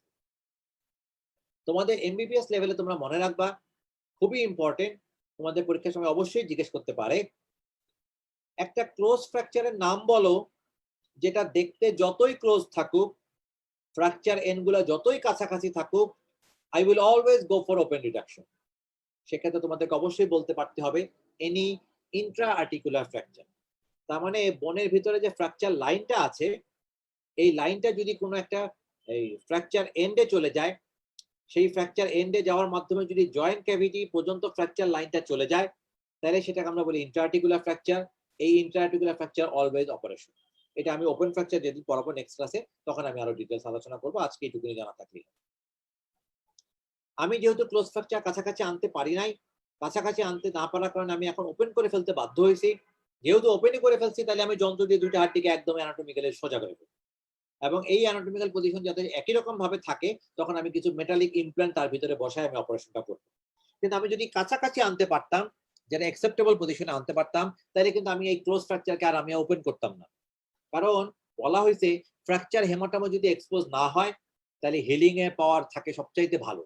কোনো কারণে যদি ফ্র্যাকচার হেমাটোমা এক্সপোজ হয়ে যায় তাহলে হিলিং পাওয়ার কমে যায়। তার মানে close reduction and close fracture will heal much rapidly. Close fracture ছিল কিন্তু ওপেন রিডাকশন করছে, হিলিং পাওয়ার কমে গেছে। ওপেন ফ্র্যাকচার ডে ওয়ানে প্রথম থেকেই ফ্র্যাকচার হেমাটোমা এক্সপোজ, ওপেন ফ্র্যাকচারের হিলিং পাওয়ার সবচাইতে কম, তারপরেও হিল করে, বাট ক্লোজ ফ্র্যাকচারের মতো এত ভালো হিল সে করতে পারে। প্রত্যেকটা ওপেন ফ্র্যাকচার ক্লোজ ফ্র্যাকচারের দুটোরই কিছু প্লাস পয়েন্টও আছে, কিছু মাইনাস পয়েন্টও আছে। তো কি কি যন্ত্রপাতি দিয়ে আমরা এই ক্লোজ ফ্র্যাকচার যদি কোনো কারণে ওপেন রিডাকশন করতে বাধ্য হই তাহলে সেগুলো একটা উদাহরণ তোমরা দেখে রাখো। এরকম অনেকগুলো স্ক্রু, প্লেট অথবা এরকম নেইল দিয়ে আমরা এগুলোকে তখন জোড়া লাগাই দিই। কারণ যেহেতু আমি ওপেনই করে ফেলছি, এখন আমি এই প্লাস্টার বা ব্রেস এগুলো ঝামেলার মধ্যে যাব না, আমি সরাসরি আমি এই যন্ত্রপাতি ব্যবহার করে এটাকে আমরা জোড়া লাগাই। যেভাবেই তুমি জোড়া লাগানোর কথা চেষ্টা করো না কেন, প্লাস্টার দিয়ে ক্লোজ মেথডেই করো আর স্ক্রু প্লেট দিয়ে ওপেন মেথডেই করো না কেন, মনে রাখবা rehabilitation will ensure the final outcome. খুবই সুন্দর হাড্ডি জোড়া লাগছে কিন্তু জয়েন্ট স্টিফ হয়ে গেছে, মাসল গুলো অ্যাট্রোফাইড হয়ে গেছে, মাসল গুলো নন ফাংশনিং হয়ে গেছে, পেশেন্টের হাত জোড়া লাগছে কিন্তু এই হাত সে আর ব্যবহার করতে পারতেছে না। Technically it's a failure. তোমার বোন ইউনিয়ন হয়েছে, একসাথে সুন্দর ইউনিয়ন দেখা যাচ্ছে, লিম্ব আবার একটা সিঙ্গেল ইউনিটে কনভার্ট হয়ে গেছে কিন্তু সে আর এটাকে ফাংশনে ইউজ করতে পারতেছে না। So it's a technically failure. ফলে আমাদের অবশ্যই তা ফাংশনাল আউটকামের দিকে খেয়াল রাখতে হবে, যেই কারণে আমাদের রিহ্যাবিলিটেশন খুবই ইম্পর্টেন্ট। তো আজকে এই পর্যন্তই থাকলো। আমরা যেটুকুন পড়লাম সেটুকুন পর্যন্ত হলো ফ্র্যাকচারে ম্যানেজ বিভিন্ন ক্লাসিফিকেশন, ওপেন ফ্র্যাকচার কি, ক্লোজ ফ্র্যাকচার কি, ওপেন রিডাকশন কি, ক্লোজ রিডাকশন কি, কখন আমরা ফ্র্যাকচারের ম্যানেজমেন্টের জন্য ক্লোজ বা ওপেন ফ্র্যাকচারকে হিসেবে আলাদাভাবে আইডেন্টিফাই করব, ফ্র্যাকচার আইডেন্টিফাই করতে গেলে কি কি ইনভেস্টিগেশনের প্রয়োজন হয়, যার মধ্যে এক্সরে করতে গেলে রুল অফ 2 অবশ্যই তোমাদেরকে মাথায় রাখতে হবে। ফ্র্যাকচার ম্যানেজমেন্ট করতে গেলে আমাদের basic principal or method of treatment গুলা কি কি, ওই 5টা আর এর কথা মাথায় রাখতে হবে: resuscitation, recognition, reduction, retention and rehabilitation. এবং এদের প্রত্যেকটা অর্থ তোমাকে বুঝতে হবে। ক্লোজ ফ্র্যাকচার হলে আমরা সাধারণত প্লাস্টার দিয়ে চিকিৎসা করি। প্লাস্টারে 2 রকম হতে পারে, স্ল্যাব অথবা কাস্ট। কোনটা কখন দিব সেটা তোমাকে মাথায় রাখতে হবে। প্লাস্টার যদি দেই কতদিন পর্যন্ত সময় লাগতে পারে সেটা তোমাকে একটা আইডিয়া করতে হবে। এবং যতদিনই সময় লাগুক না কেন, ইন বিটুইন যে জয়েন্ট গুলোকে তুমি ইমোবিলাইজ করছো তাদের আপার লিমিটটাও তোমাকে খেয়াল রাখতে হবে। যদি তোমার ফ্র্যাকচার এর আপার লিমিট, জয়েনিং এর আপার লিমিট এই ফ্র্যাকচারের জয়েন্টের স্টিফনেস এর আপার লিমিটকে ক্রস করে যায়, তাহলে জয়েন্টকে তুমি আগে রেসপেক্ট করবা। জয়েন্টের আপার লিমিট ক্রস করে গেলে প্লাস্টার খুলে দিয়ে তুমি তাকে ব্রেস দিয়ে দিবা, যাতে ফ্র্যাকচার এন্ডটা ধরে রাখবে এখনো সে কিছু পরিমাণে, কিন্তু ইন বিটুইন জয়েন্টটাকে সে মুভমেন্ট অ্যালাউ করবে। কোনো কারণে যদি ক্লোজ রিডাকশন পসিবল না হয়, টান দিয়ে আমি যদি এটাকে কাছাকাছি আনতে না পারি, অথবা যেই পজিশনে আনছি সেটা যদি অ্যাকসেপ্টেবল না হয়, তাহলে আমরা এটাকে ওপেন করে ফেলবো। ওপেন করে ফেললে আমার হেমাটোমা এক্সপোজ হয়ে যাবে, আমি খানিকটা কম্প্রোমাইজ হয়ে যাবো হিলিং এর ব্যাপারে, কিন্তু কিছু করণীয় নাই। কারণ ফ্র্যাকচার এন্ড দুটাকে টাইনে আমি যেই দূরত্বে নিয়ে আসছি সেই দূরত্বে রাখলে এটাকে এখনো অ্যাকসেপ্টেবল পজিশনে আমরা এটাকে বলতে পারি না। ফলে তখন আমরা চলে যাবো ওপেন রিডাকশনে। ওপেন রিডাকশন যদি করতে হয় তাহলে আমরা তখন সরাসরি ইমপ্ল্যান্ট ব্যবহার করে, যন্ত্রপাতি, মেটালিক যন্ত্রপাতি ব্যবহার করে এটাকে জোড়াও লাগাই দিব। তখন এটাকে আমরা বলবো close fracture treated by open reduction and internal fixation.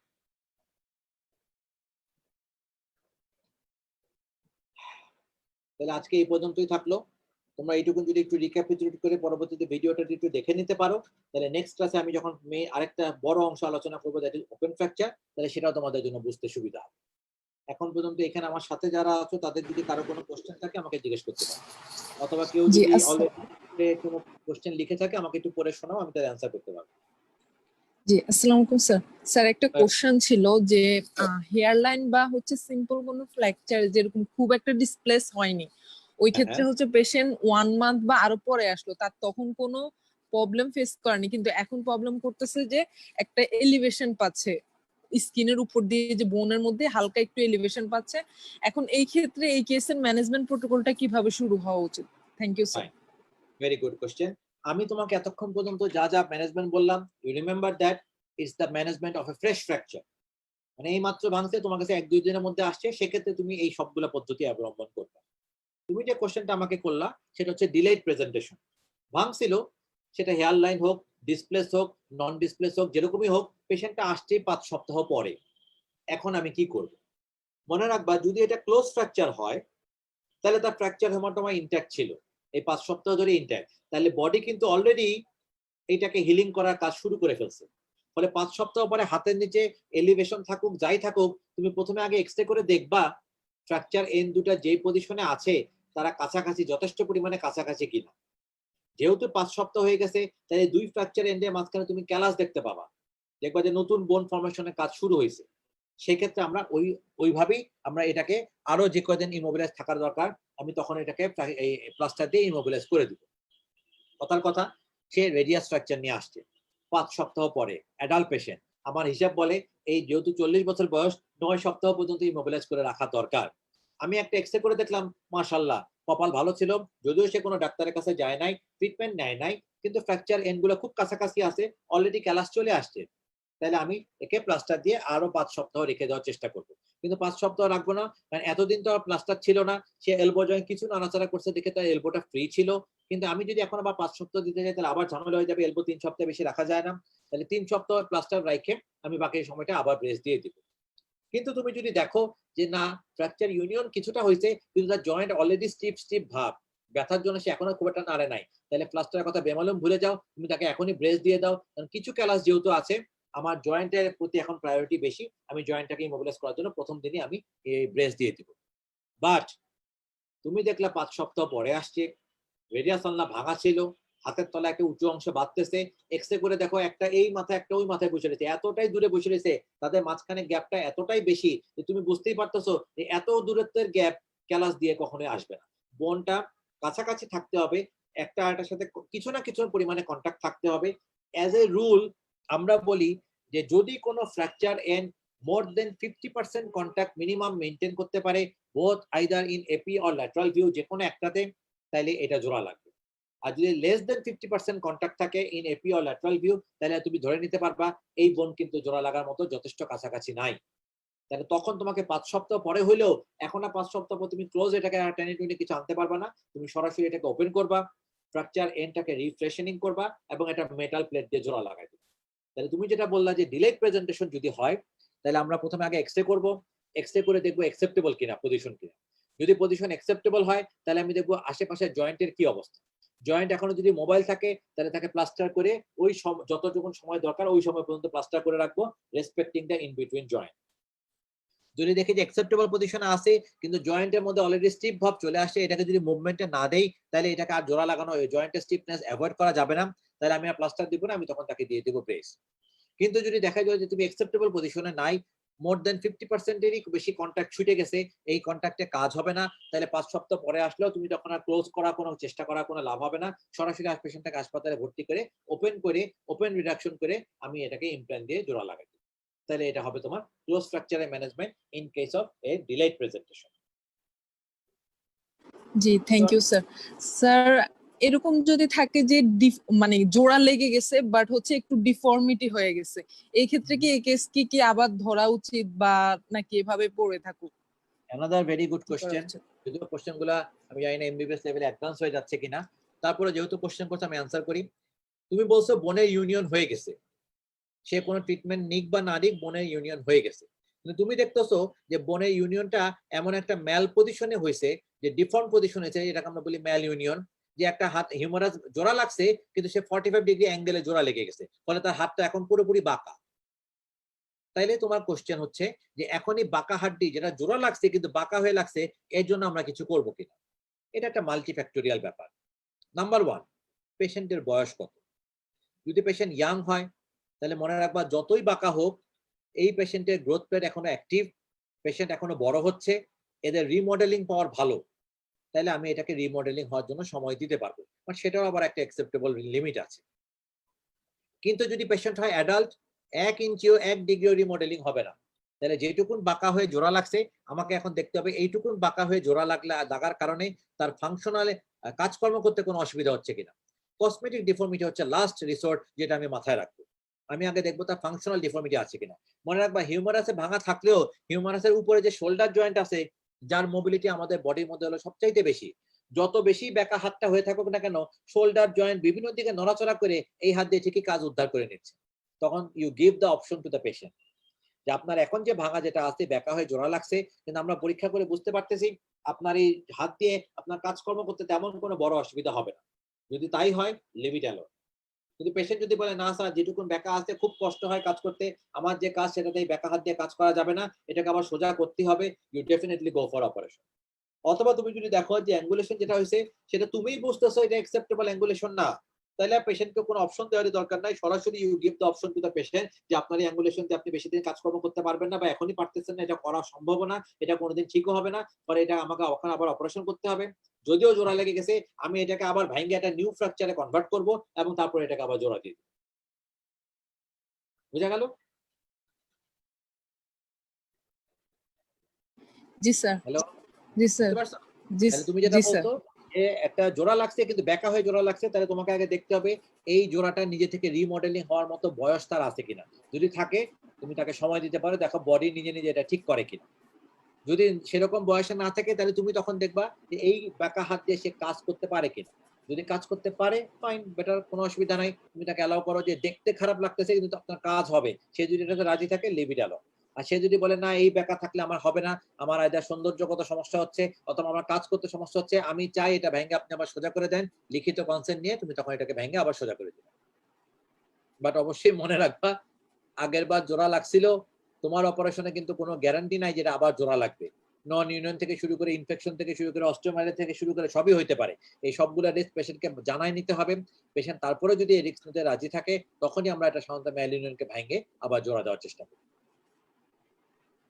G sir, ধন্যবাদ স্যার এত সুন্দর এক্সপ্লেনেশন করার জন্য। আপাতত আর কোনো কোশ্চেন দেখছি না স্যার, তাহলে আপনার অনুমতি নিয়ে আমরা শেষ করে দিতে পারি sir. Okay fine, no problem.